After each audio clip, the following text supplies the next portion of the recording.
afternoon, everyone. We're very, very happy to have Swami Atmajnanananda, or Swami A, or Stuart Maharaj, as he's known throughout Vedanta, here with us today. He's visiting from Washington, D.C. He joined the order in Trabuco Canyon, our monastery, in 1981, and was transferred to Washington, D.C. in 1997. So, with nothing, he told me I only had to remember those 2 dates. And I said, am I supposed to say you were 81 in 1997, or was it 97 in 1981? But we're really happy to have him with us. And he's speaking on, I never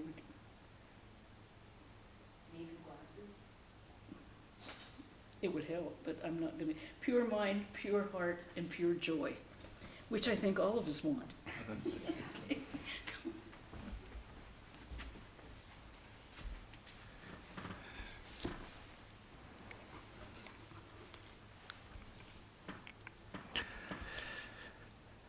So I'm coming here after a long time, speaking after a long time. I've come for visits a while.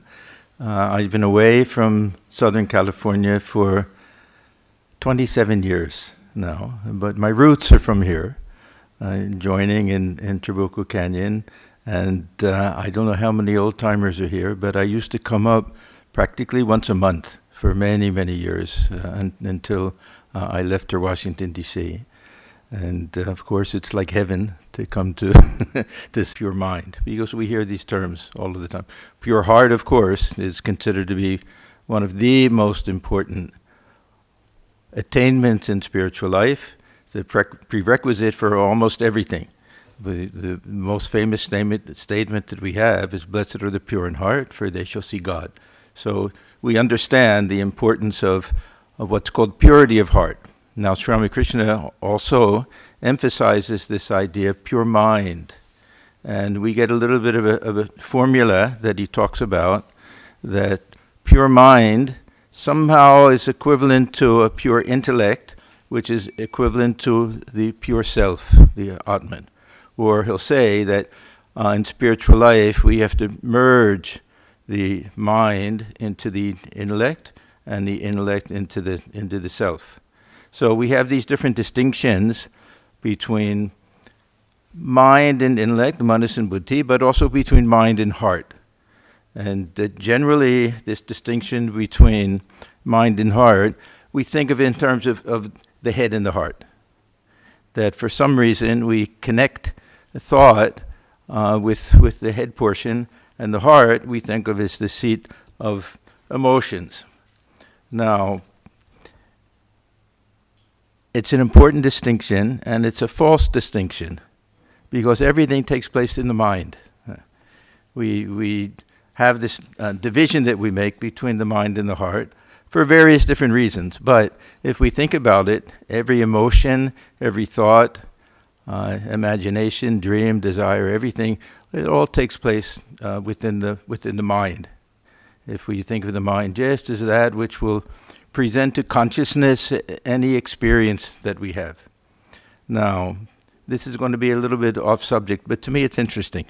Why do we connect the heart or the emotions with the heart center, and why do we connect thought with the head?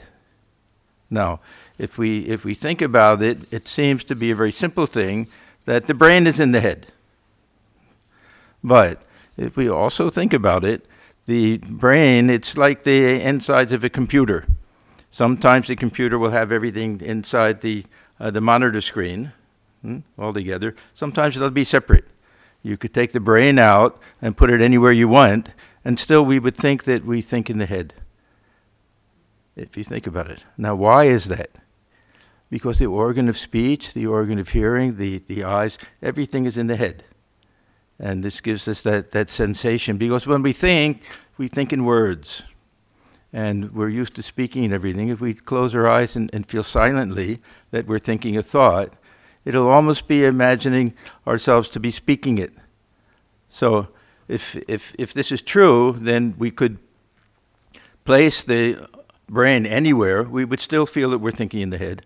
Or if all of our organs of sight and sound, all of that, if they were located someplace else, say in our stomach, we would feel that we're thinking in our stomach. Yeah, because we don't know anything about the brain. So there's some connection experientially with thinking and with the organ of speech and hearing and sight. This is my theory. Now, with regard to the heart center, why do we connect emotions to the heart center? Again, there's a physiological explanation that the two vital organs that we have, the heart and the lungs, are both in the cavity of the heart. And all of our emotional experiences are accompanied by some change in the beating of the heart or the pumping of the lungs. So fear, anxiety, all of these different things, love even, fluttering of the heart. All of these different things are connected with these two organs there. And this is also something that occurred to me one time, that even in the English language, we connect the different emotions with different vital organs of the body. So you know why they say somebody's green with envy? Because they connected envy with the liver and the gallbladder that producing bile that turns one green. Or we say intestinal fortitude. That's right, they connected the intestines somehow with inner strength. Or we say we can't stomach someone. The stomach was considered to be the source of forbearance. So there's always been some type of connection with all of these things. Otherwise, actually in most ancient traditions, the mind is considered to be in the heart center also. And this word manas, the Sanskrit word for mind, equally means heart and mind. Some of you may know somebody whose name is Suman or Sumana. Shumana, it means a flower, but it's also, Su means good, and manas means mind.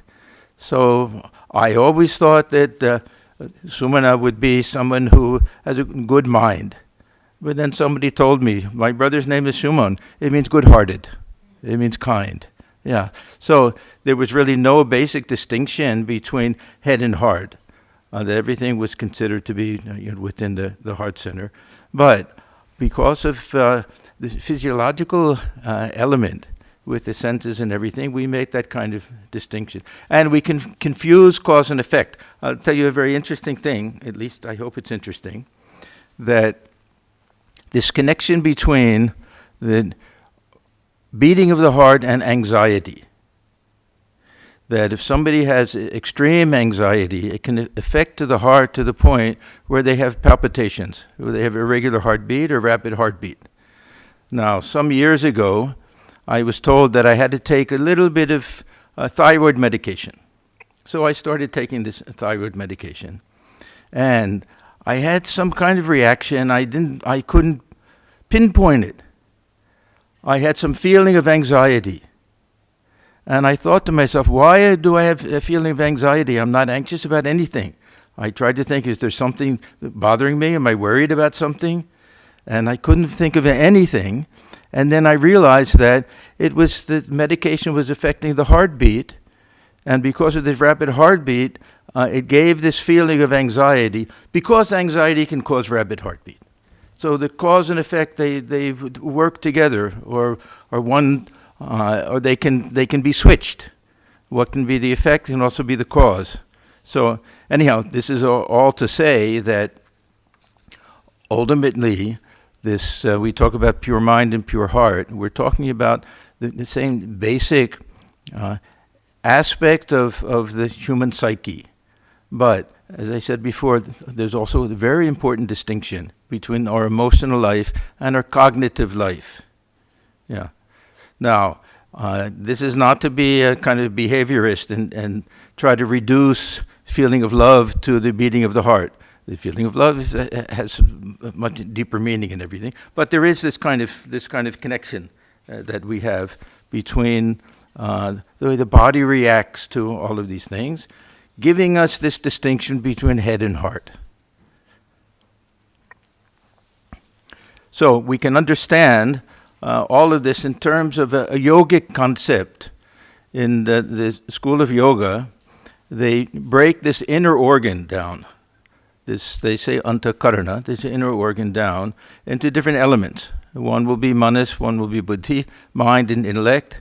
Then we'll have chitta, memory, or chitta can mean mind stuff also. And then ahankara, the sense of I. So with this yoga or Sankhya idea, the mind is thought of as something that can undergo modification, a type of substance, a type of, they talk about mind stuff. So if we think of the mind, even we can think of it as a ball of wax. A ball of wax, you can leave little marks in it. We have some experience, it'll leave a little mark. We call it a samskara. Or we can think of it as water that has a surface to it, and the surface gets a little disturbed. Every time we have a thought, it's like a ripple on the surface. This is called a vritti. Now, from this point of view, there's no real distinction between a thought that takes place in the mind and an emotion that we experience. They're equally vrittis. So, and this becomes important, we'll see later on, as one way of trying to disidentify with some of these passions and emotions that we feel. If we get very angry, instead of thinking that, why did I get so angry? We can think, why did this anger vritti arise in the mind? And we observe it, and we disidentify with it. So this is that concept we have of vrittis. So we have these two different types. This is my point. That one we can identify with the heart, and we can identify the other with the mind. So the mind will be more cognitive, and the heart will be more emotional. So when we talk about purity of heart, to me, it means freedom from the passions. We have a whole long list in Vedanta. Sometimes they call these the 6 enemies. This lust and anger and greed and pride, envy, deceit, all of the different things that we can think of that disturb the mind and make us miserable. Now, one thing that we'll come to understand is that in Vedanta, it's not simply a moral imperative to be good and to be kind and to be free from anger and all of the passions and everything, but it's a prerequisite for being happy in life, for being content in life. So these are the things that can really disturb the mind. And Sri Ramakrishna is constantly emphasizing this idea of being free from these things. So this purity of mind will be a mind that's free from what we call rajas and tamas.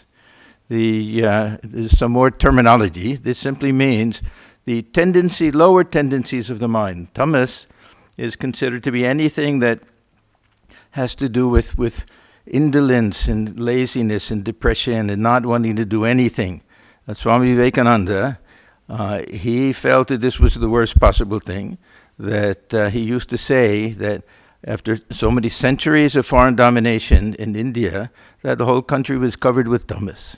Now, rajas means some type of activity, some type of ambition, which can also lead to things like greed and anger and pride. All of them have these negative elements to it, but it can overcome tamas. Now, the solution is to get to sattva. Sattva will be all of the very positive types of qualities that we want to acquire in life. Kindness and goodness and sweetness and compassion for others and love, all of these things. These are considered these sattvic types of elements in the mind or in the heart.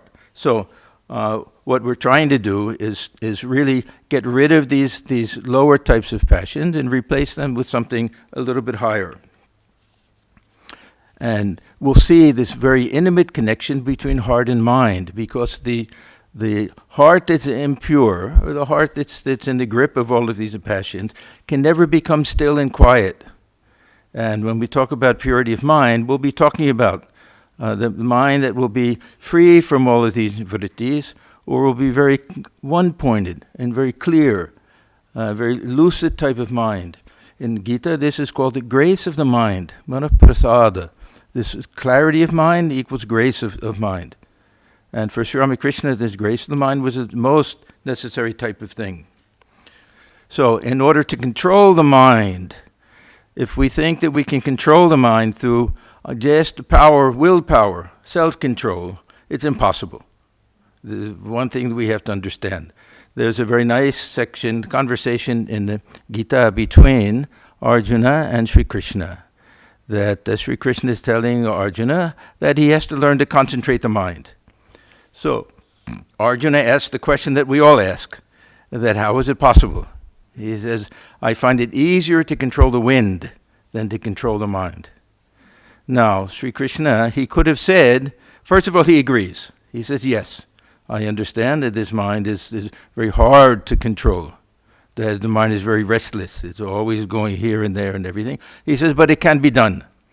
And he says, first of all, abhyasa yoga. Abhyasa yoga means that you just have to keep trying, keep practicing. The mind wanders and bring it back, wanders and bring it back. Now, those of us who have tried this know that it works in a very limited way, that nobody has that type of control over the mind. They just, by sheer willpower, they can take the mind that's wandering towards something, and usually it's some desire, usually something that's really interesting the mind, and put it back on the object of meditation just by practice.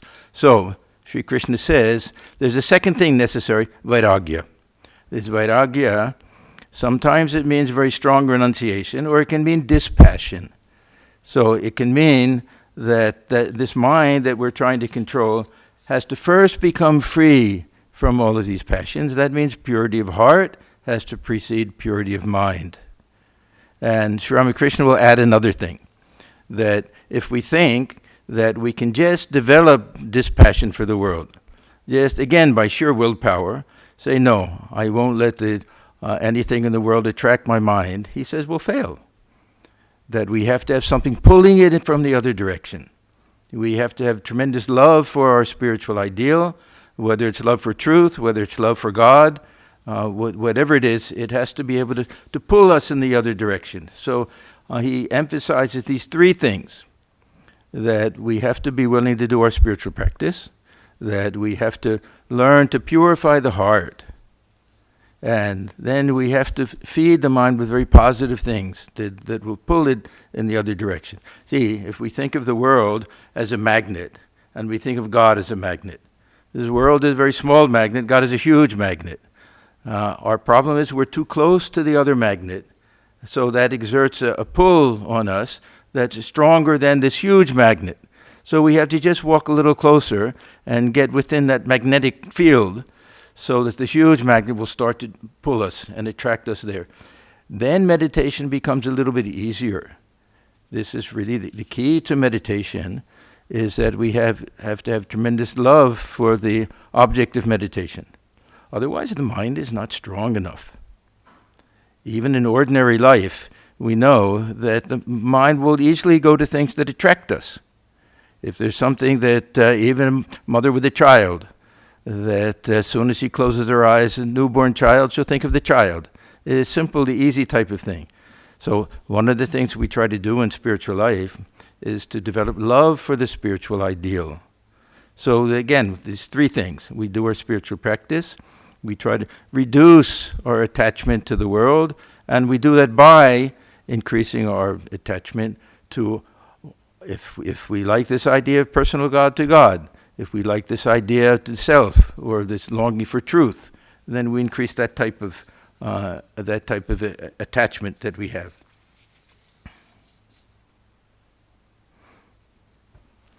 So when we start to analyze the mind and the heart, we find that we have these very deep-seated tendencies, these tamas and rajas, very deep-seated, and desires. These are called vasanas, that we seem to be born with. They seem to come from a very distant place within us. And these are what we'll see will manifest as some of these, what we call the six enemies. this lust and greed and pride and anger and everything.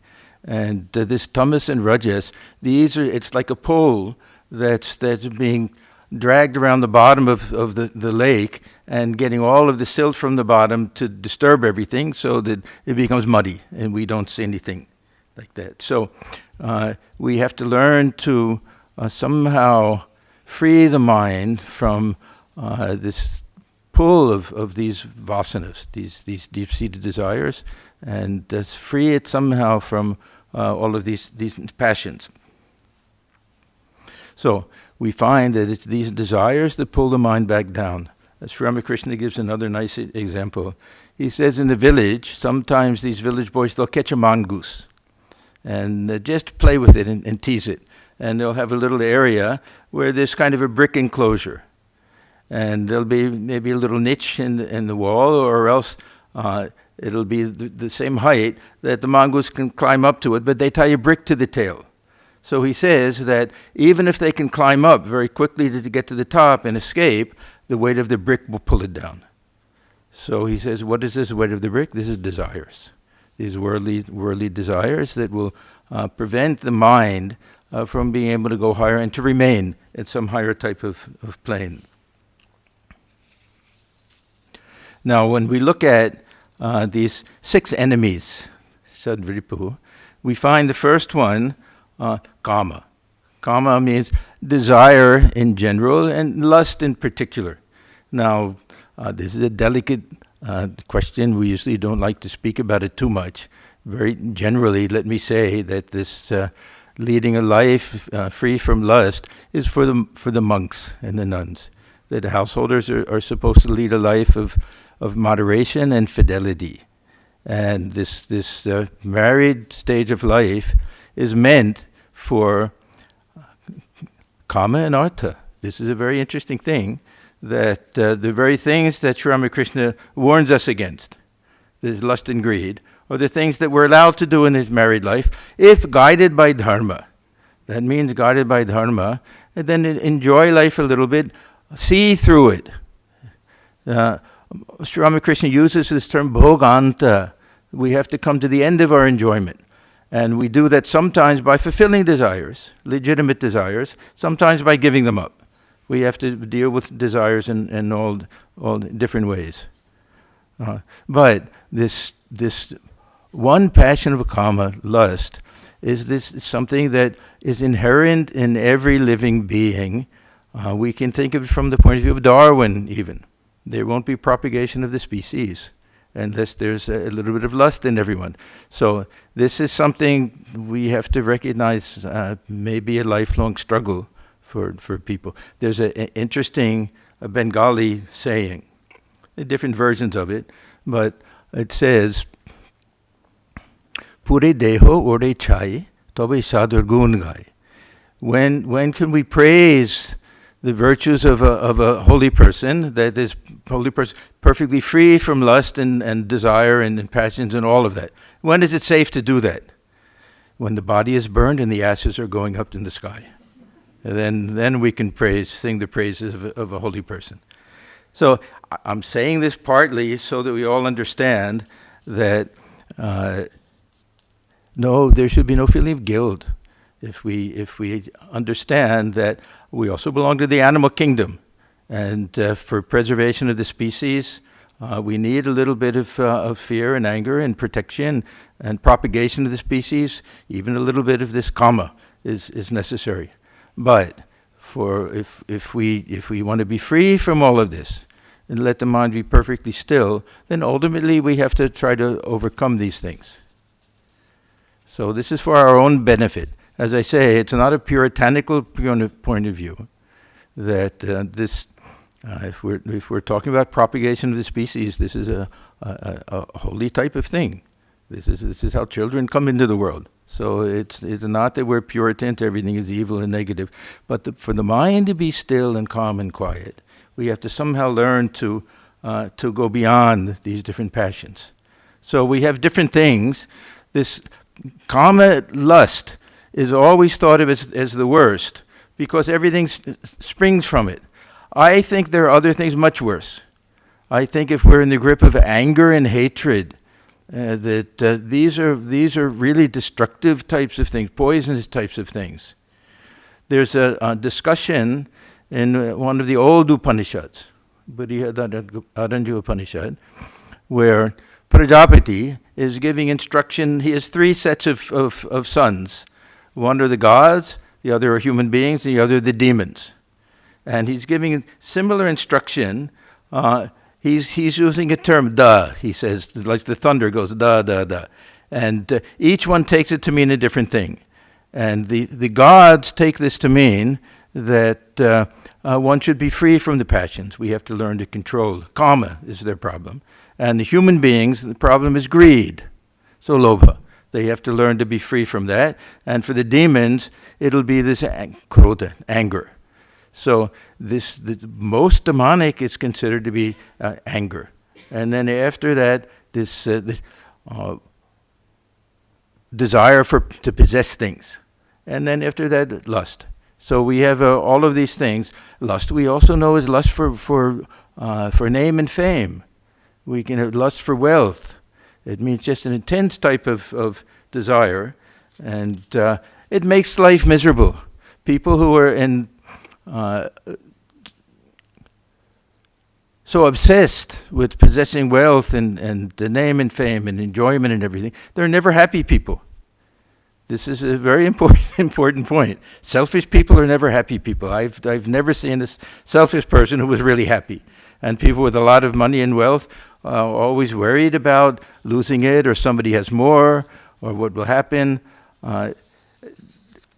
If we can be sensible about these things, people who live in the world have to have a certain level of comfort, and standard of living has to be something that will make life at least bearable, if not enjoyable. But this excess is the main problem with all of that. So, as I say, this anger to me is the most toxic of all. And this is something that we have to learn how to deal with. This is the whole problem. How do we deal with all of these different things? This anger, we lose all sense of discrimination. We lose all sense of personal dignity. We end up saying things that we can't believe that we're saying. We observe the mind as if somebody else has taken over the mind and we have no control over anything. It's the most destructive type of emotion. And even the physical body gets changed. These different chemicals and hormones, everything gets throughout the body, and we can even shake from anger. And cheeks will become flushed, and the heart will race and everything. So all of these different things just show the severity of this one particular emotion. Hatred is not as violent as anger, but it can last a long time. That we can develop some enmity towards other people. Very sadly, sometimes it's family members, even brothers and sisters and others, that we can't shake somehow. And all of these things disturb the mind. We may think justifiable anger, and we may think that we have every right to not talk to this person and everything, but we suffer. We suffer twice. We suffer once whenever it was that got us angry, and the second time when we let it keep running around in the mind and disturbing us even more and more, and it increases. Yeah, it increases, and meditation is no good for this. Sometimes people say, oh, you're so angry, sit for meditation. And no, that's not the time to do it. Then we'll simply run these things through our mind and get more and more angry. Yeah. I remember we had one monk in Trabuco, a very funny monk. I was very, very fond of him, very, very sweet-natured man. And sometimes he would get in some argument or something like be upset with somebody, and we'd be walking out of the shrine in the morning, and he would look at me and he said, that's what I should have said to him. As if the whole meditation has been just going over that incident that somebody insulted him and he didn't say the right thing at the time. So that's what I should. Yeah. But he had a good point. So anyhow, so these are what we can call the impurities of the heart. And as I say, it's not a moral judgment all of the time, that these are human things. Many of these things are human things, and we shouldn't feel guilty about it. They're natural things, but Swami Vivekananda makes a very good point. He says they may be natural, but spiritual life means fighting nature. The tendency that we have to be angry, the tendency we have to want to enjoy things, yeah, we can say these are natural things, but mind won't reach a state of contentment until we learn how to deal with all of these different things. So these tendencies towards tamas and rajas. And to me, tamas and rajas are one category. All of these lower types of passions. Some are more aggressive than others. Some are more tamasic. We generally think of as really we don't want to do anything. That it can really keep us from even getting out of bed in the morning. This extreme type of idea of tamas. So what do? How do we get rid of these things? Swami Vivekananda has a formula.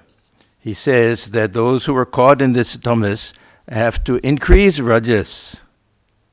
And he used to meet with some, when he went back to India from the West, that he would meet with some young men, and he would see that they just had no enthusiasm for anything, but thought that they were very sattvic, that they were very mild and calm and quiet and peaceful. And Swamiji saw that it was just a lack of enthusiasm for anything. So a very nice little story. He went up to one of these young boys and he said, "Can you tell a lie?" And he said, "Oh no, Swamiji, I could never tell a lie." And he said, "Then first learn to tell a lie."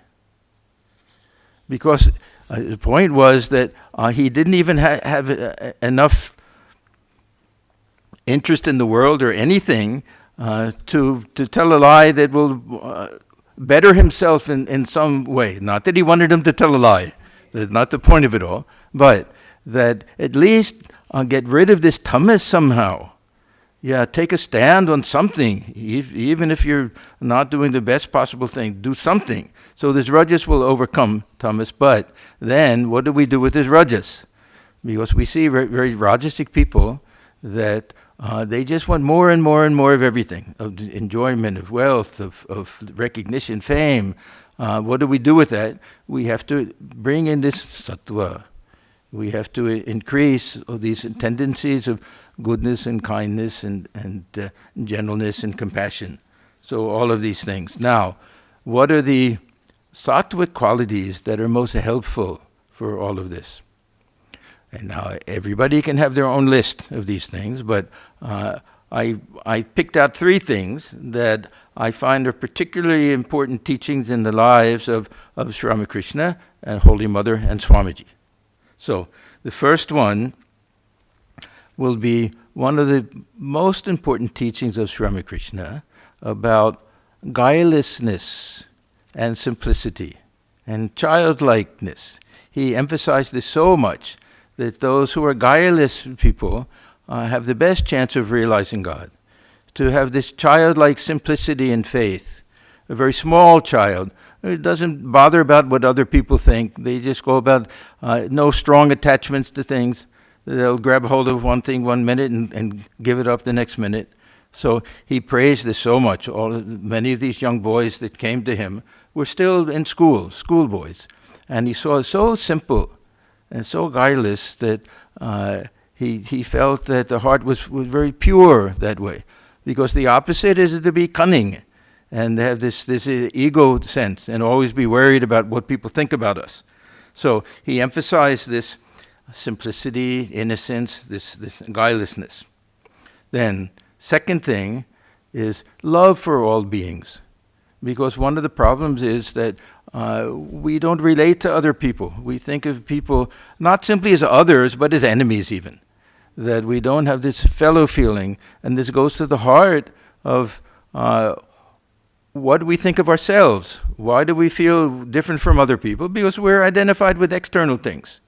If we understand the real nature of the divine self within, And even forget about divine self. Even if we realize that everybody else is a thinking, feeling human being who's also trying to live this life and deal with all the demons and everything and to have a decent type of life. And if they have a lot of negative tendencies, then we should feel sorry for them. And we should understand we have the same things. So part of this means not judging other people. One of the great teachings of Holy Mother, having a charitable view towards other people, understanding that everyone is trying their best in their own way, that if we were in the position of the other person that we look down upon so much, we might be much worse than them. So all of this goes back to this wonderful teaching of Holy Mother, that see divinity in everyone, don't judge other people. If we have to find our fault within ourselves, not seeing fault within other people, and feel oneness with everyone. For her, everyone was her child. This was her secret. Everyone was her child. For Swami Vivekananda, he saw everyone, same self within all beings. And for Sri Ramakrishna, he saw God dwelling within all beings. So different ways of trying to do the same thing. So we have this childlike innocence, and then we have this idea of feeling oneness with others. And so this is a Holy Mother, this genuine feeling of love. And this will eliminate so many other things.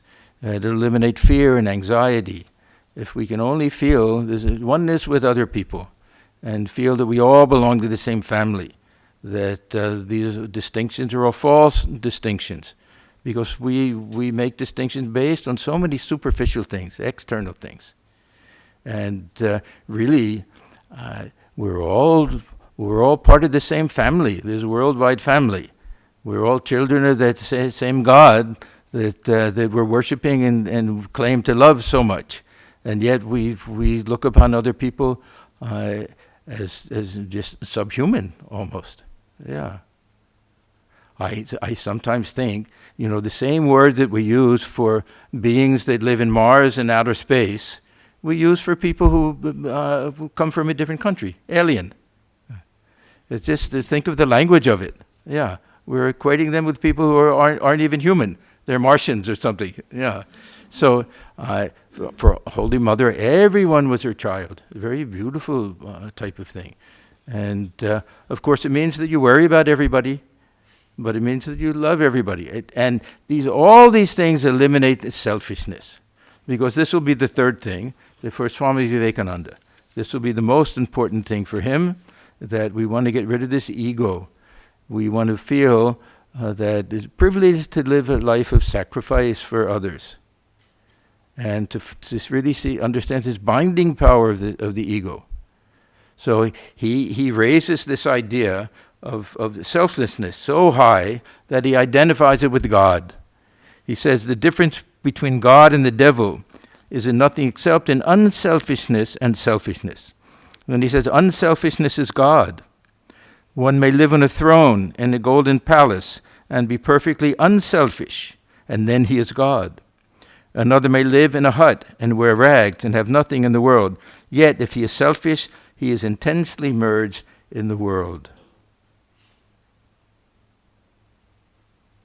So for Swamiji, this selfishness was really the thing that stirs up everything. And another place he says, gradually by purity and unselfishness, we can make the obscuring medium less and less dense. So this idea of this water of the mind, until at last it becomes as transparent as glass. Now, how do we learn to do these things? How do we learn to see God in all beings? How do we learn to feel one with everyone? There's a nice conversation that took place between Swami Ashokananji. He was head of our San Francisco Center for many years, and one devotee. One devotee asked him, said, Swami, how do we learn to see God in others? And he said, by seeing God in others. Now, it sounds like a non-answer. But if we think about it, it's a very good answer, that we have to constantly remind ourselves that we're face to face with God dwelling in human form, each and every person. This was the vision. This was where Sri Ramakrishna lived. Sri Ramakrishna lived in this world of divinity everywhere. Towards the end of his life, especially when he was in the Kashipur, he was dying of throat cancer. His mind was on a certain pitch, a certain level, where instead of seeing God in visions and everything, that he saw God before him in every human form. So there's a very nice incident where Latu is an orphan boy who became one of his chief disciples and one of the great swamis of our order. Latu was sitting there like this, with his chin on his hand. So Sri Ramakrishna said, you see Latu sitting there with his chin resting on his hand. I see God alone is sitting there with his chin resting on his hand. So this was the world that he lived in at that time. And we can do it to a certain extent if we just remind ourselves, if we really feel that we can feel that divinity within our own heart. We can feel that consciousness is there. We can feel that presence within our heart. Then we just transpose that. Everyone else has that same divinity within. So it's a question of reminding ourselves. This was Swami Vivekananda. This was his teaching. Tell yourselves over and over and over again. He says that so many different times. Tell yourself, remind yourself. This is what today we'll call affirmations, right? The affirmations, just to keep reminding ourselves that this is our real nature, this is the real nature of everyone else, and it's the same. That same divine presence within all beings, and we're all manifestations of that same type of divinity.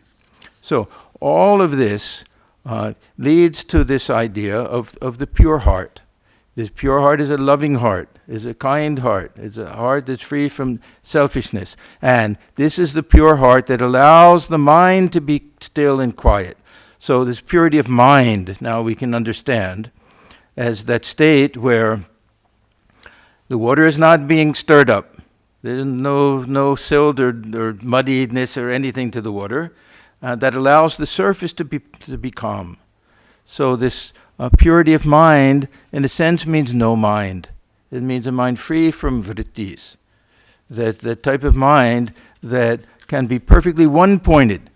Now, no mind, it doesn't mean that the mind is really destroyed. We have this term, manonasha, destruction of the mind. Sri Ramakrishna emphasizes this idea that it's the ordinary mind that will disappear. And we'll enter into this higher type of mind, which he says is this, again, shuddhamon, this pure mind. So this pure mind we can understand in two ways. One, still and calm and quiet, and the other, lucid and awake, and able to experience higher types of realizations. These both are dependent upon this this pure heart. So the mind that is free from all of these passions has the ability to become still and calm and quiet. And so that'll be this connection between the pure heart and the pure mind. So yeah, if we think that the goal of meditation is to make the mind blank, and that somehow there'll be some enlightenment experience that way, it's not blank in the same way that deep sleep is blank. It's blank in deep sleep. But Swamiji says that we go to sleep a fool, and we wake up, we're still a fool. Come back with the same mind, but devoid of all attachments and everything, devoid of all negative, harmful feelings.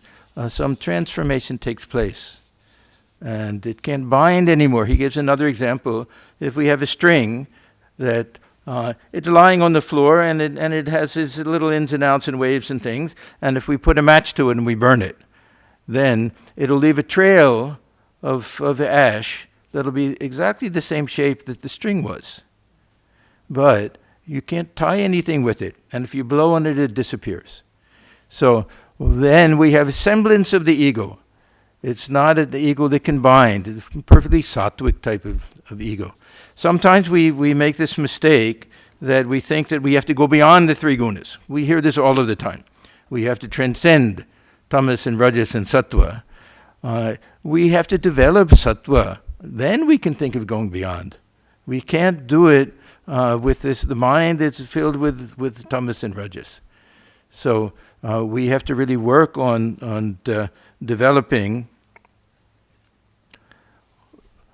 these qualities of goodness and kindness and love and compassion and everything that will allow the mind to become still in meditation. Yeah, we have to observe the mind, why the mind is running around, why the mind doesn't become still and quiet. And we'll come to the conclusion that it's not simply that I don't have enough strength of mind, that the mind is never going to be that strong. That is all of these other things pulling it down. So we want to develop the pure mind that is a very sensitive type of mind, that has this type of clarity, this translucence to it, that is able to experience very high types of things. Very often in the Gospel of Sri Ramakrishna, people will say to him that God is beyond mind and thought. One cannot realize God through the mind. And he'll say, not this ordinary mind, but this pure mind. This pure. Even God realization takes place in the mind. We have no other instrument to use to realize anything, to experience anything in this world.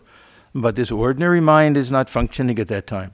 It's a very high level of mind that will experience very fine, subtle types of things and can grasp these ultimate truths and have that direct experience, that direct type of experience. So this is that connection. If we like this Sankhya model, then we can look at this mind as an instrument.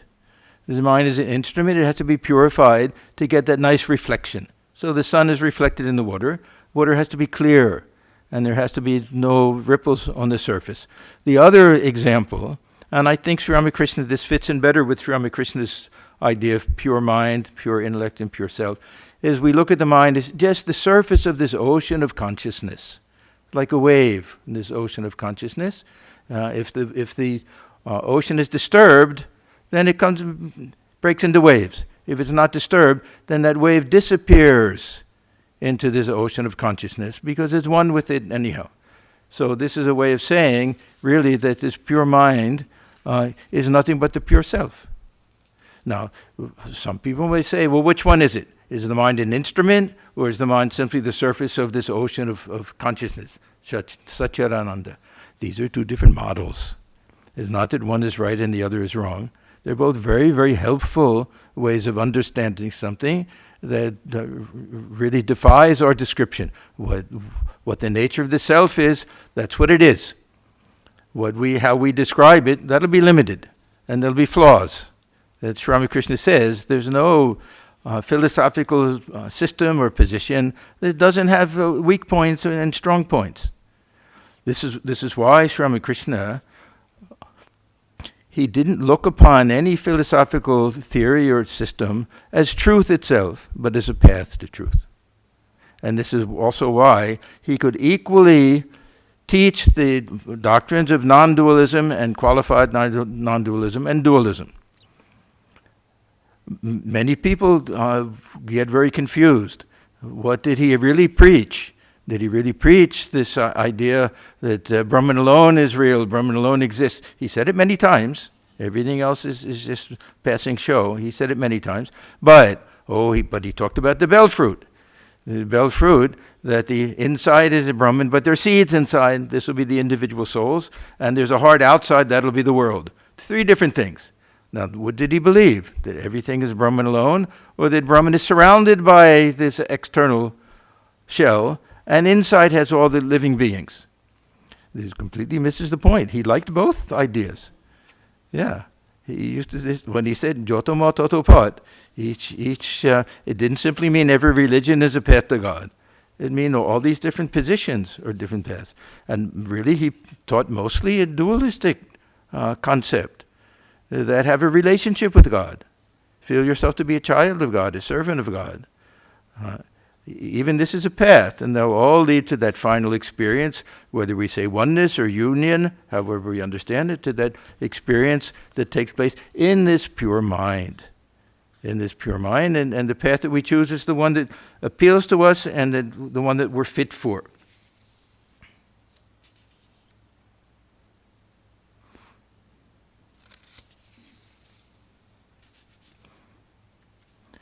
Now, I want to get to this last element, this idea of pure joy. Because this experience that we have, if we can realize it, if we can reach this purity of mind, and the mind can descend to a higher plane, then we're entering into this realm of Brahman. This element of Brahman, Sat Chit Ananda.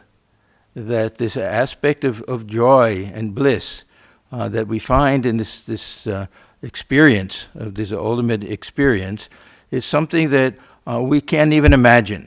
And this is why this idea of grace is so important, and why people have such a feeling of grace. If anybody has this ultimate experience, they'll always have this feeling that what I did was not nearly enough to possibly account for the joy that I've experienced. So there has to be grace. And grace means that this feeling of gratitude that we've been given much more than we deserve, that we've earned.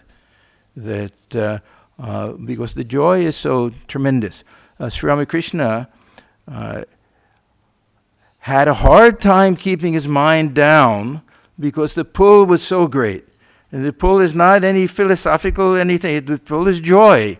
The pull, this tremendous feeling of bliss. His mind was like a helium balloon, that if he would let go of it, it would go straight up. He had to work to keep the mind down because that pull of that tremendous joy was so great.